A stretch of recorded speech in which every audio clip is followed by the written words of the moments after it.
오늘은 교회사로 본 한국교회 분열이라는 주제를 좀 나누고자 합니다.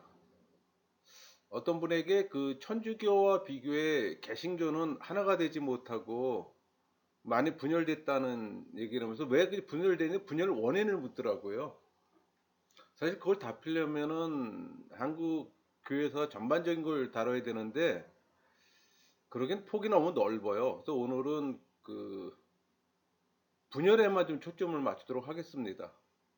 그리고 또 감리교와 성결교의 분열사는 장로교 분열사 흐름을 벗어나지 않아요. 그래서 장로교 중심으로 좀 살펴보고자 합니다. 여러분, 분열의 원인은 여러 가지가 있어요. 그러나 이제 교회사 관점에서 본다면은 선교 정책 문제, 뭐 신사참배, 신학적 차이, 에큐메니컬 운동 그렇게 크게 구분할 수가 있습니다. 초기 선교사들의 갈등이 일단 사람들이 만나면 갈등은 항상 생기잖아요. 근데 한국 선교사들의 진영이 두 진영으로 나눠지게 되는데 그게 이제 장로교와 감리교입니다. 그러니까 1800 그러니까 84년 북장로교 알렌 의사가 들어옵니다. 그리고 그 다음에 이제 복음 선교사 언더우드가 들어오고 그 반면에 감리교 쪽에서는 1885년에 아펜젤로 목사하고 의료 선교사 스크랜톤 목사가 들어와요. 이렇게 해서 이제 장로교와 이제 감리교가 이제 들어오게 되는 겁니다. 근데 이제 알렌 의사는 이 장로교 쪽에 이 알렌 의사는 한국 정부를 현대 문명으로 가르치고 지도하는 것이 큰 공헌이라고 판단했어요. 그래서 왕실 선교에 주력을 하고 또 광해원까지 설립합니다. 물론 선교사로 왔지만 복음 전파는 좀 보류했어요. 그런데 감리교 선교사들은 거리나 지방으로 적극적인 순회 전도를 하게 됩니다. 이러다가 한 4년 후에 1888년 종교 금령이 내려요. 그래서 그때 이제 알렌은 같이 왔던 언더우드에게 그 당시 이제 언더우드는 지방에서 이제 전도 사역을 했었죠. 이 금령의 발표는 이 경고망동한 순회 전도가 그 원인에 있다. 그러면서 당분간 이 선교 사역은 좀 손떼고 의료 사업과 교육에 당분간 좀 치중할 것을 권유합니다. 근데 이에 언더우드는 다른 순회 전도사들과 함께 알렌은 선교사가 아니다 이렇게 반박하면서 의견 충돌이 일어납니다. 그게 처음 표면화된 것에 불과하지만은 결국 그런 것들이 한국 교회 분열의 상징되는 첫 사건이 되는 거예요. 근데 시간이 흘렀습니다. 그래서 일제 억압이라는 암울한 현실 속에서 또 현실에 또 절망한 백성들은 또 종교에 대한 강한 열망을 갖게 돼요. 또 여기에 인간의 원초적 기복에 대한 욕구와 구원이라는 열망이 이제 결합돼서 작은 종파가 난립하게 됩니다. 이 작은 종파의 난립은 교회 분열이라는 큰 흐름의 지류예요. 그러니까 간단히 해방 전의 유형을 좀 살펴보면은 교리적 유형에서는 김장호의 자유주의적 성서 해석이 한 거고 또 성서 본문 비평과 문학적 역사적 연구의 필요성을 제시한 양주삼의 또 성서 고등 비평이 또 태동합니다. 그리고 반선교사적 종파로는 반선교사 기치를 둔 최중진과 이만집 이들은 반선교사와 반교권의 우리 조선의 주체성을 외쳤어요. 근데 이것이 오히려 친일 한다는 또 의심도 받게 돼요. 근데 그런 의심은 이 반선교자적 이 정책으로 오히려 한미 관계를 약화시키는 일본 종교 정책에 맞아 떨어지게 됐던 겁니다. 그러니까 일본 쪽에서는 좋은 거죠. 또 이 반교권적 이 종파 유형에는 변성옥과 조선 기독교가 있었고 또 지역과 이 진보적 종파 유형에는 토착어에 관심을 보였던 신흥우의 적극 신앙단이 있었습니다. 그리고 무교회주의는 일본의 복음교회가 대표적입니다. 또 신비주의 종파에는 이용도와 또 백남주가 대표적이고 그러니까 이런 작은 종파 난립은 반선교사 운동과 또 교권적 또 지역 감정적 요소들이 복합되면서 초기에 그 종파 분열이 이제 확대되는 거예요. 사실 뭐 실질적으로는 신앙 형태에 다를 뿐이지 뭐 신학적 이해 부족으로 그 분열을 뭐 가속화되었다고 평가할 수는 없어요. 이제 해방전 일제 치하에서 그 신사참배에 대한 기독교계의 그 대응 양상은 각 교단마다 달랐습니다. 특히 그 외국 선교부가 신사참배 문제로 학교를 폐쇄할 것인가 말 것인가 이 문제로 각기 다른 목소리를 내기 시작합니다. 당시 장로교 총회장이었던 이인식은 총독부를 통해 기독교 학생들의 신사참배 면제를 요청했어요. 허락할 것을. 근데 총독부는 조선 총독 교육 정책에 따라 그 신사참배를 또 강경하게 주장했고 이제 부닥치게 되는 거죠. 그러니까 장로교 선교사들은 또 모여서 또 이 문제를 또 상의합니다. 그래서 대체적으로는 신사참배는 우상숭배이므로 신사참배를 허용할 수 없다는 입장이 주류였습니다. 또 이 문제는 현실적으로 학교의 존폐 문제가 달렸던 거예요. 그러다 보니 이제 그 학교 이사들의 입장도 달랐습니다. 그러니까 철저히 거부하자는 입장과 신사참배 행위에 비록 종교적 요소가 가미되었다 할지라도 학교를 살리기 위해서는 신사참배에 응하는 것이 좋지 않겠느냐. 근데 그런 입장이 또 나오게 되는 겁니다. 그러니까 선교사들 중에는 이 미국의 남북 장로교 선교부와 호주 장로교 그 선교부가 대체적으로 신사참배를 거부합니다. 그리고 학교 폐쇄로 들어가요. 반면에 캐나다 선교부와 이 감리교 선교사들은 신사참배를 국가의식으로 받아들이고 또 학교 경영을 계속해 나가요. 그 당시 그 외국 선교사들은 치해 법권을 갖고 있었어요. 그러니까 일본 정부는 그 외국 선교사들에게는 강제적으로 참배를 시킬 수가 없었어요.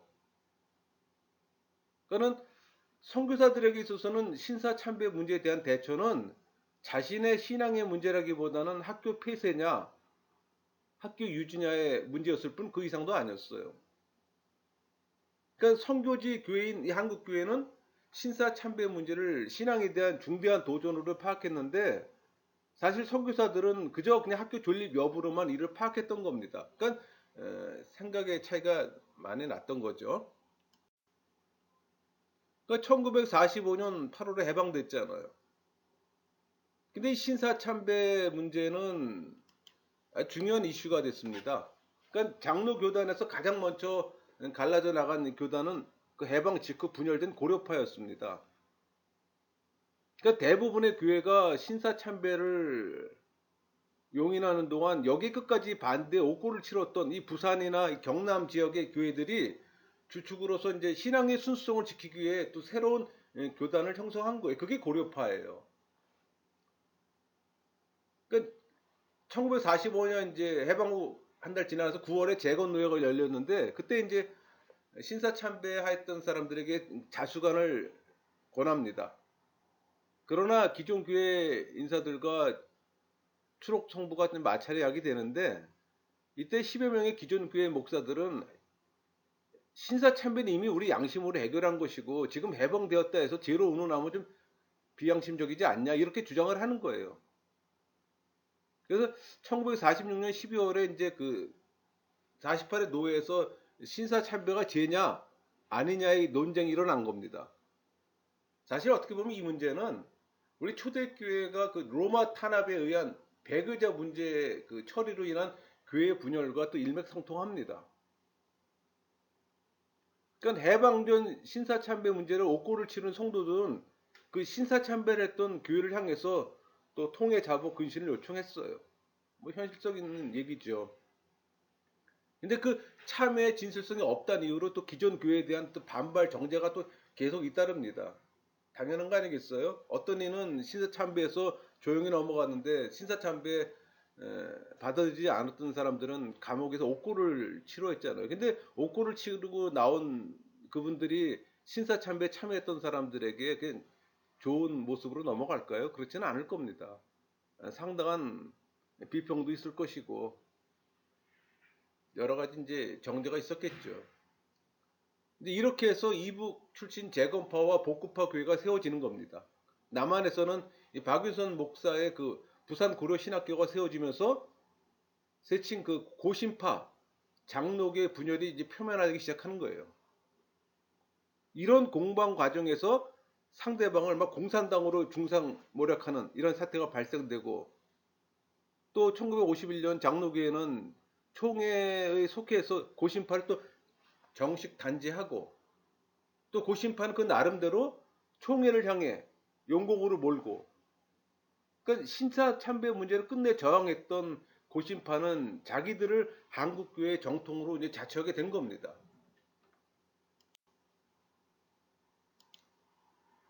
1914년부터 이제 자유주의 신학이 수입됐어요.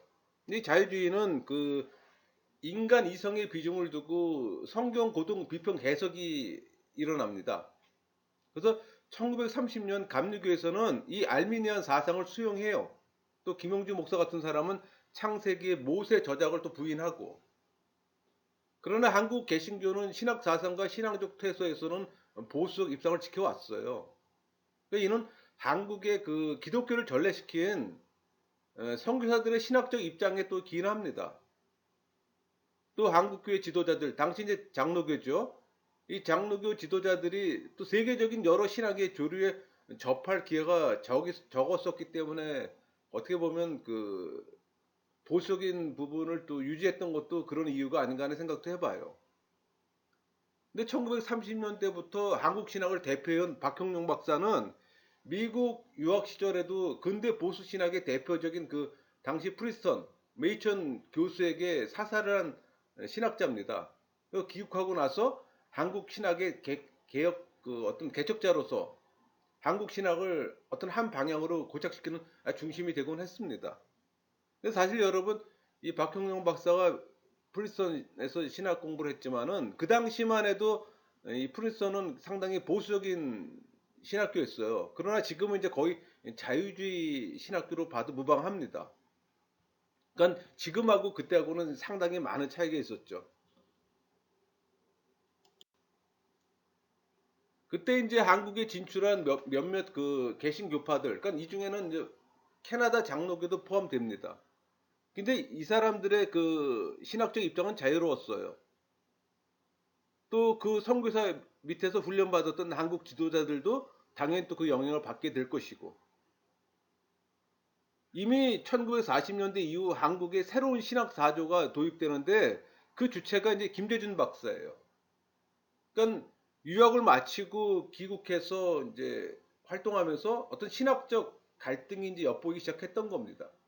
근데 그러던 것이 1934년에 그 성경 주석 문제로 이제 신학적 갈등이 표면화가 됩니다. 이른바 신신학 논쟁으로 김재준 목사가 중심이 된 이 기장 측이 분리돼서 또 하나의 장로 교단이 탄생하는 겁니다. 이때 기장의 주축을 이룬 세력들은 대부분 함경도 지역과 호남 지역 출신들이에요. 그러니까 신학 논쟁의 이면에는 분할 선교 정책으로 인한 지역색이 깊이 이미 자리 잡고 있었어요. 근데 이 사건은 감리교 류영기 목사의 그 편집 발행, 아빈동 그 단권 주석, 이 자유주의 그 신학 사상에 입각했다는 이유로 그 집필자로 참여했던 장로교 인사인 김재준, 송창근, 한경직, 최필근이 이제 문제가 됐던 겁니다. 이제 그 당시 최필근은 즉시 사과했어요. 그러나 나머지 세 사람은 자신들에겐 잘못이 없다고 또 별도로 설명하고, 또 그 반면에 장로교에서는 이 주석의 열람, 참고를 이제 금지한 사건이 일어납니다. 이게 이제 신학 사상의 차이로 인한 기장과 예장의 이제 분열의 시작이에요. 여러분, 한국계 신학교가 최초로 생겼던 게 그 1905년에 평양 장로교 신학교였습니다. 근데 그 신학교가 1938년 그 신사참배로 이제 폐쇄당해요. 그때 이제 조선 기독교 연합 공회도 해산되고, 이제 그 와중에 1940년에 이제 4월달에 숭동교회에서 이 조선 신학교를 개교합니다. 어떻게 보면 변신된 평양 신학교의 복교죠. 근데 해방 후 이 신앙의 자유가 이제 보장되자 이 김대중 교수 중심의 조선신학교는 1949년 장로의 신학교를 이름을 이제 만들어 가결시킵니다. 이제 그 후에 새로운 신학 사상을 나타내고 이 김대중 교수는 마음 놓고 이제 보수주의를 비판하기 시작했던 거예요. 왜? 이미 이제 평양신학교는 없어진 상태고 자기가 관여하는 조선신학교가 이제 한국 신학교로서 이제 독립적인 존재였기 때문에 또 김대중 목사 중심으로 이것이 이루어졌기 때문에 그리고 이제 비판적인 성경 연구와 해석을 이제 적극적으로 시도했던 겁니다. 어떻게 보면 이런 일들은 선교사들의 그 미국 남부 장로교 신학에 대항한 결과를 초래하기도 했어요. 그래서 이 1947년 그 김대중 목사에 대해서 불만을 품은 이 조선신학교 학생들 51명이 자유주의라고 총회 진정서를 제출합니다. 우리 교회에서 큰 사건입니다. 그러니까 장로교는 그 진정서를 받아들이고 흥분하고 또 박형용 박사는 이 진정서를 검토한 후에 김대중 목사가 한국교회를 능욕했다고 또 판단하고 이 일로 이제 김대중은 문제가 신학적 문제만이 아님을 직감하고 이제 보수주의에서 이탈을 결심합니다. 한편 그 총회가 제출한 이 조선신학교에 대한 이 개혁안이 수포로 돌아가자 신학대책위원회에서 이제 박형룡 목사를 중심으로 해서 그 당시 1949년 남산에 장로교 신학교를 세워요. 근데 이런 결과는 사실 한 교단에 두 개의 신학교가 있는 거잖아요. 그것도 서로 주장은 다른 상황. 그러니까 모순이잖아요. 그래서 합동 7원칙안을 내놓고서 조선신학교에서 수락할 걸 요청했으나 또 조선신학교에서는 수락을 거부하죠. 그럴 수밖에 없는 게 조선신학교는 자유주의 영향이 있는 보수주의와 자유주의의 이제 대립이 생긴 거예요. 그러다 보니까 당연히 이제 하나 되기가 어렵죠. 여러분 신학에서 보수주의와 자유주의는 결코 하나가 될 수가 없습니다. 그 후에 1952년에 이제 김대중 목사를 파문하고 또 조선신학교 직영 취소를 결정합니다. 그러니까 조선신학교를 이제 포기하는 거예요. 또 조선신학교에서는 불복하고 다시 서울 한국신학대학교로 개설을 합니다. 그래서 1954년 총회로 개최해서 교단을 대한기독교 장로회 이제 기장으로 이제 계층을 한 거예요.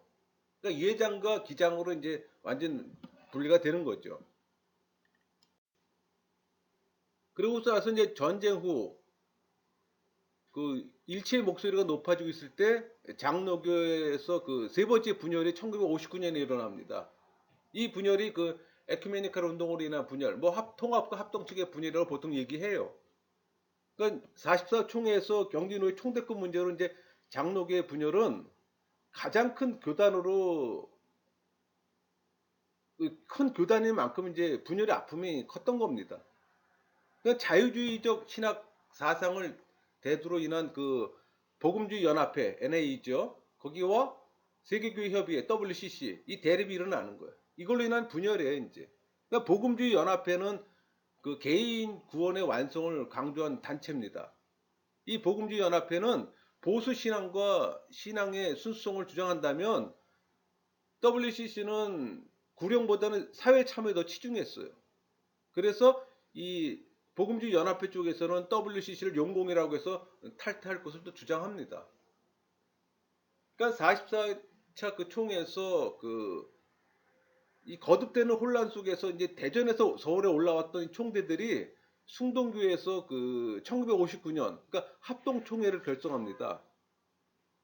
그래서 이것은 WCC에서 또 영구 탈퇴를 선언했고 반면에 WCC를 지지하는 총대들은 1960년 서울 연동구에서 총회를 또 개최했어요. 그러니까 일치를 위해서 뭐 WCC 잠정 탈퇴를 했으나 또 거절당했습니다.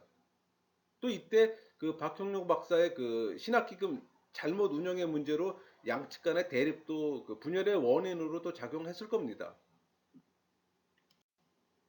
그래서 이제 예장은 연동교회 총회를 오늘날 장로회 신학대학이죠. 통합 측이죠. 그리고 순동교회 교회 측을 오늘날 총회신학대학, 그러니까 합동 측으로 이제 구분을 하게 되는 겁니다. 그러니까는 그 통합 쪽에 한경직 목사를 주축으로 장로교는 통합해야 한다는 슬로건을 내세워요. 그래서 이름이 통합 측으로 이제 명명되는 겁니다. 반면에 이 숭동교회 총회 측은 이전에 갈라진 고려파와 다시 합동해야 한다고 해서 합동측이라고 이름이 이제 불리게 되는 거예요. 그래서 통합이니 합동이라는 말은 그렇게 해서 나온 겁니다. 여러분 합동 측에서는 그 1960년 12월 그 고신파와 합동해서 대한예수교회 장로회 합동 총회를 조직하게 됩니다. 예장의 일부와 또 고려파가 연합해 이 구성된 합동 측은 이후 교권과 지방색을 둘러싼 분열이 계속 이루어졌어요.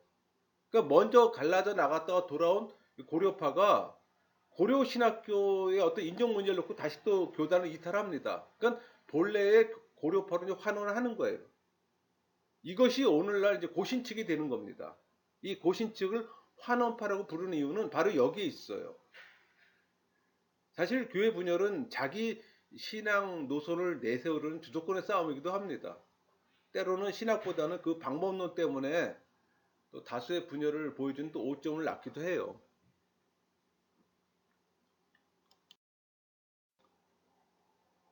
그 후에 그 합동 측에서는 서울 숭동교회에서 속회합니다. 그래서 WCC 영구 탈퇴하고 어떤 형태의 그 에큐메니컬 운동도 반대한다. 또 한국교회 협의회 NCC죠. 여기도 관계 단절하고 공식적으로 선언하는 겁니다. 그런데 이 합동 측의 역사도 그 이후에 기복이 계속 있었어요. 그러니까는 1962년 한국교회 연합회 ICCC 여기 탈퇴 문제로 이 박병훈계와 호원파로 분열이 이루어져요. 그리고 1963년에 고려파가 옛 고려파 총회로 그 산하의 노예들이 다시 또 환원되고, 그러니까 그리고 같은 해 그 개혁파 교회 세계대에 가입했다가 1972년 9월에 이제 57회 총회에서 또 탈퇴를 결의하고, 그 합동 측에 또 교회가 다시 사당동파와 방배동파, 그러니까 사당동파는 지금의 합동이라면 방배동파는 백석이에요. 여기서 다시 또 분열된 게 1979년 9월입니다.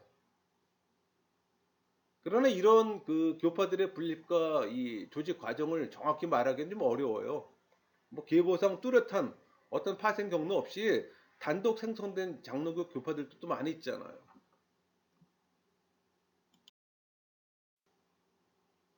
기성과 예성의 분열을 좀 보면은 한국 성결교회는 해방 이후에 한국교회 협의회 NCC죠. 여기 가입합니다. 그리고 1955년 총회 때는 복음주의 연합회 NA에도 가입하고, 그러니까 양 기관에 다 가입하게 되는 거예요. 근데 여기서 복음주의 연합회 NA 지금 한기총의 전신입니다. 그러니까 지금하고 이제 그 과거의 한기총은 달라요. 그건 지금은 거의 이제 정치 집단으로 전락했잖아요. 지금 한기총은 웬만한 교단들이 정상적인 정통 교단은 다 빠져나왔습니다. 그러니까 우리가 뭐 이단시하는 그런 허접한 단체들이 이제 거의 자리를 매김하고, 이 정통교에서는 지금 한기총을 기독교 단체로 보지 않아요. 그냥 정치 집단의 단체 정도로 그 정도로 치부해 버립니다.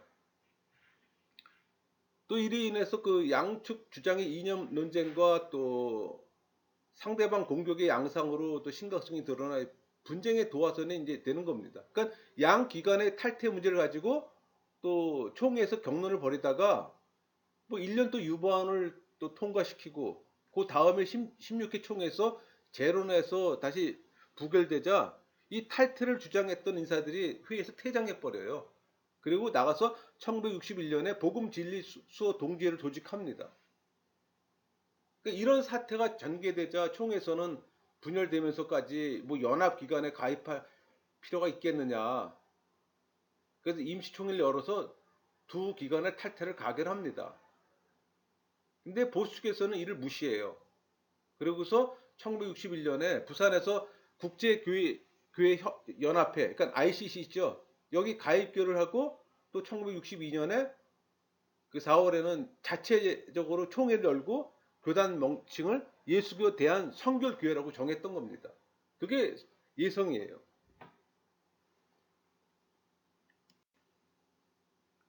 이런 분열은 사실 외부 단체와의 연계성에서 비롯됐으나 보다 중요한 것은 보수파의 어떤 편협하고 과격한 행동으로 발생된 거라고 볼 수 있어요. 이로써 이제 성결교회가 이 땅에서 시작한 지 55년 만에 두 개의 성결교회가 이제 되는 현상이 벌어지게 되는 거죠. 분열된 후에도 그 기성축의 노력과 온건파들의 꾸준한 노력으로 뭐 1965년에 또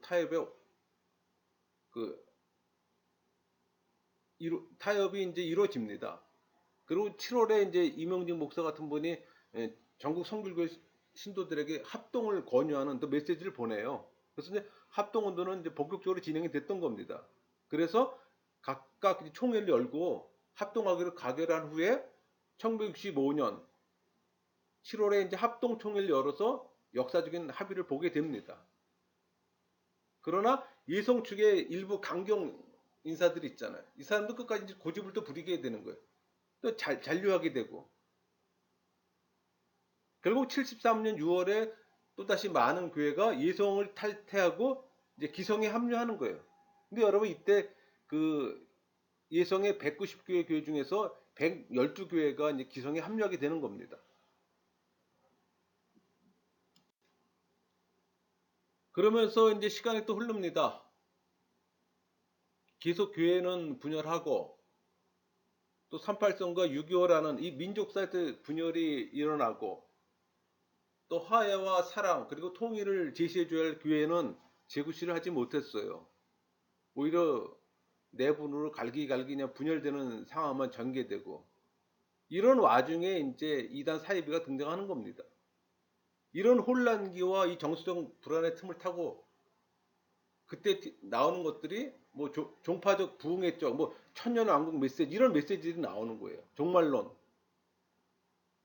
그 허탈과 비탄 속에서 그 정서적 격동을 갈망하는 교인들에게서 이제 그런 것들이 짝트기 시작했던 거예요. 그걸 이용했던 거짓 목자들이 또 등장하게 되는 거고.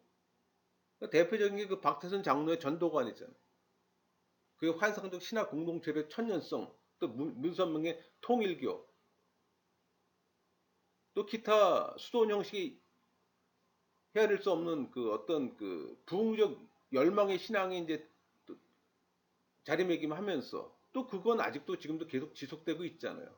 뭐 직통계시, 신비주의, 뭐 종말론, 천년왕국, 뭐 이런 얘기들이 이제 그걸 주제로 이제 단체들이 막 형성됐던 겁니다.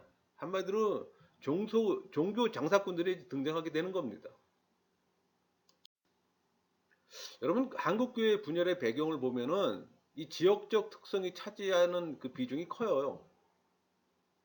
과거로 들어갔으면 고구려, 백제, 신라, 삼국시대의 어떤 정치적 분열 유산이 작용을 하는 겁니다. 그러니까 태백산맥, 소백산맥 등으로 해서 질적 나눔이 있잖아요. 또 그것이 세속의 역사와 정치의 나눔으로 연결되고 이것이 또 교회 분열과 또 상관관계를 갖게 되는 겁니다. 또 긍정적 의미에서 출발한 어떤 선교 지역의 분할 정책이 또 여기 맞물리는 거예요. 그러니까 하나된 교회와 하나된 민족을 지향하는 시점에서 이 지역의식은 또 정치인들에게 또 악용되고 지금도 많은 정치인들이 악용하잖아요. 자기의 권력을 위해서. 또 붕당성도 작용한 것이 또 한 이유가 될 겁니다. 이 붕당이라는 의미는 뜻이나 이익을 같이 하는 사람들의 결합체잖아요. 여러분 한국 사회 그 한국 역사를 보면은 조선조 사회가 멸망의 원인이 이 붕당 정치였어요. 서로의 다툼을 인정하지 않고 무조건 배척하는 그 심성이 작용했던 겁니다. 사실 이 분당성은 그 보편적 세계 그 현상이지 우리 거라고 말할 수는 없어요. 또 이것을 긍정적 의미에서 오늘의 정당 정치로 또 이해할 수도 있습니다. 그러니까 한국 사회 조선조 통치 이데올로기이자 국가 종교인 유교, 이 종교 유교의 그 특유의 배타성을 갖고 있잖아요. 그러니까 이질적인 것에 대한 폭력보다는 이 배타성에 의한 분열의 악습을 가져다 준 겁니다. 그러니까 자기들만이 정통성이 있다고 주장하는 거예요. 다른 해석을, 다른 사상을 이제 배척하게 되는 겁니다. 여러분 한국 교회가 근본적 그 분열 요인을 보면은 국내적 배경에 의한 한국인의 그 배타 의식보다는 선교사들의 선교 정책이라는 외부적 배경에 의식이 커요. 그 중에 하나가 미국 교회 교파 중심적 선교입니다. 왜? 한국에 최초로 들어왔던 것이 미국 선교사들이기 때문에. 그러니까 미국의 영향을 안 받을 수가 없었던 거예요. 그러니까 조선에 먼저 선교를 했던 서구 교회는 당시 그 천주교 박해상이 있었잖아요.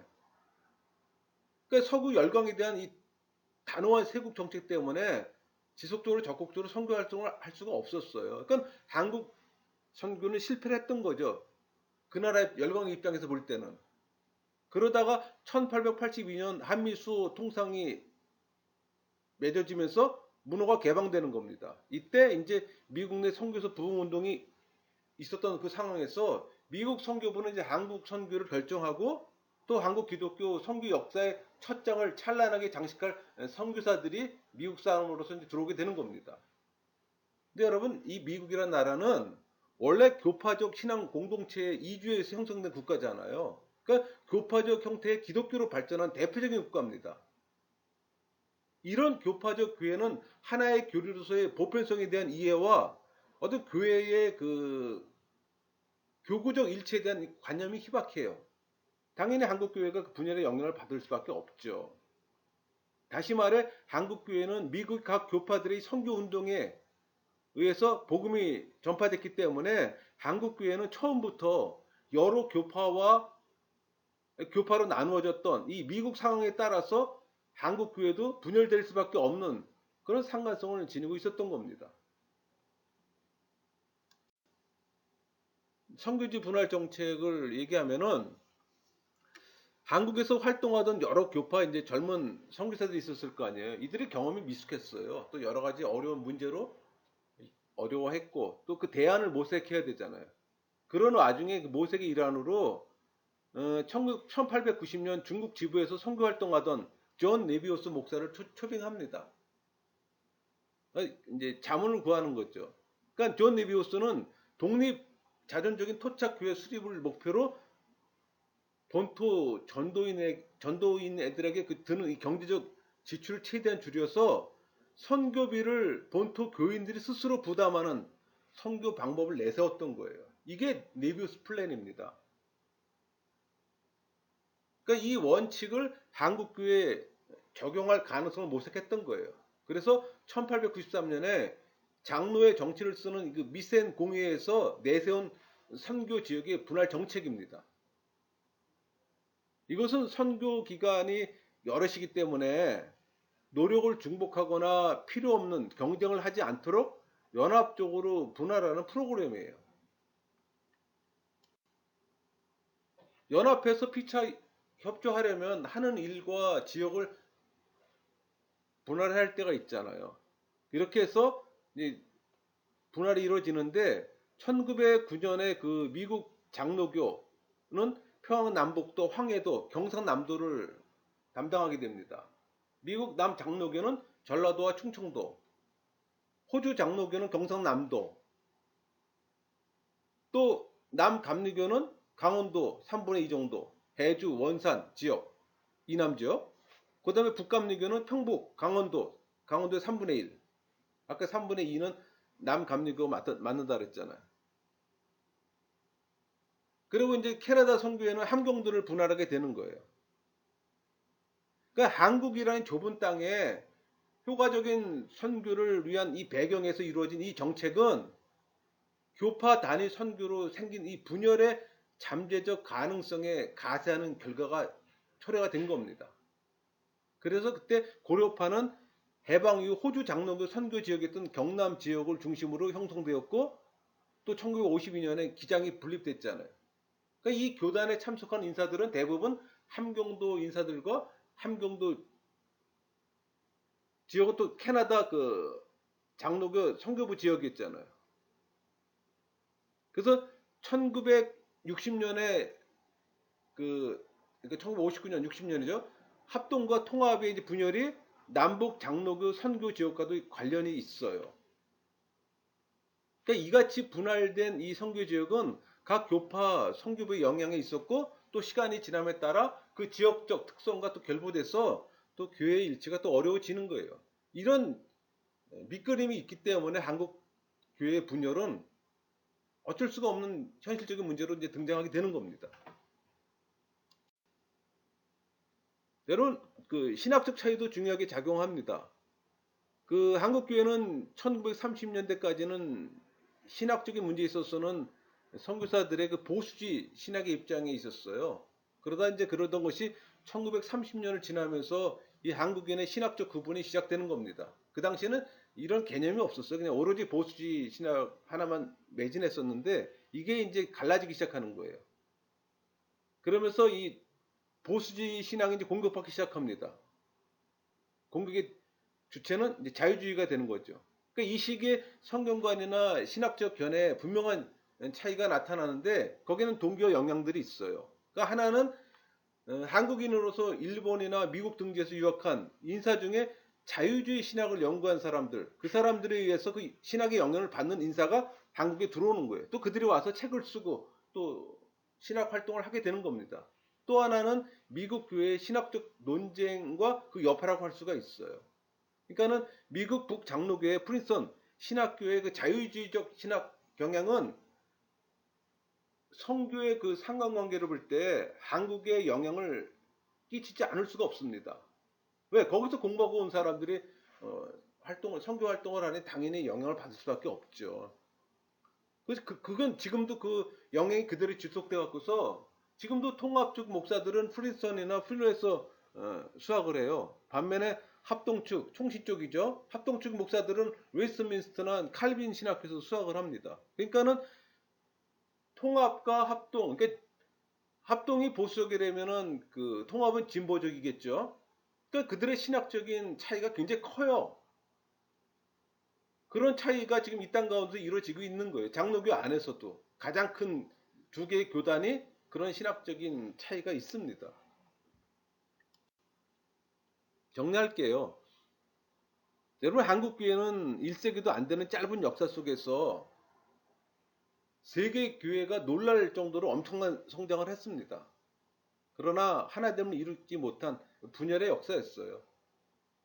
이 분열의 배경에는 역사 정치 배경이 결합된 어떤 지역성, 또 정치적 붕당성, 그리고 유교의 배타성이 있을 겁니다. 또 국계적 배경으로는 미국 교회의 교파 중심적 선교가 이 땅에 행해졌다는 것과 또 선교지 분할 정책, 또 신학적 차이성을 들 수가 있어요. 또 분열의 원인으로는 선교사들의 협력 부족, 또 이런 선교사들이 편입된 직접적인 사건으로는 신사 참배 문제를 들 수가 있겠죠. 그리고 보수주의자들의 자유주의 및 사회 참여 신학에 대한 절대적 배타감, 또 에큐메니컬 운동들의 어떤 차이. 그러니까 이런 분열의 배경과 원인으로 한국 교회는 분열의 아픔을 겪을 수밖에 없는 겁니다. 또 신사참배 문제는 교회 분열의 핵심 사건이었어요. 이 신사참배 문제로 인해 그 저항했던 고려파가 분리해 나와서 한국 교회 전통을 자처하고 있지만 최초의 분열의 사건이었잖아요. 또 자유로운 신학 발전을 추구하던 일부는 또 조선신학교, 현재로서는 한신이죠. 이 조선신학교 중심으로 해서 에큐메니컬 신학을 또 표방하면서도 분리되고 또 뒤에서 감리교, 성결교, 침례교 여러 교파들이 대개 같은 어떤 심리적 갈등의 길을 경유하면서 분열했던 겁니다. 사도 바울의 지적처럼 교회의 분열로 이 분립된 이 교회가 또 자기 교파 교회 성장을 힘썼고 또 그것은 총체적으로 한국 교회의 놀라운 성장을 가져온 긍정 측면도 있어요. 그러나 이제 미래의 한국 교회상을 정립하기 위해 또 의식의 전환이 필요합니다.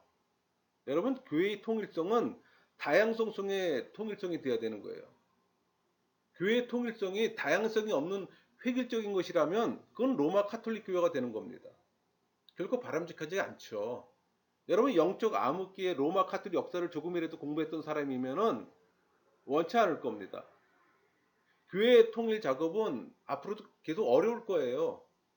아마 영영 이루어지지 못할지도 모릅니다. 어떻게 보면 만인 제사성설이 그 이유이기도 해요. 또 인간의 욕망이 또 문제이기도 하고. 여러분, 교회사는 세속의 역사와 맞물립니다. 그러니까 신사참배 문제로 인한 교회 분열도 같은 맥락에서 볼 수 있어요. 또 목회자들의 분열에 또 책임을 또 철저히 뉘우쳐야 되고.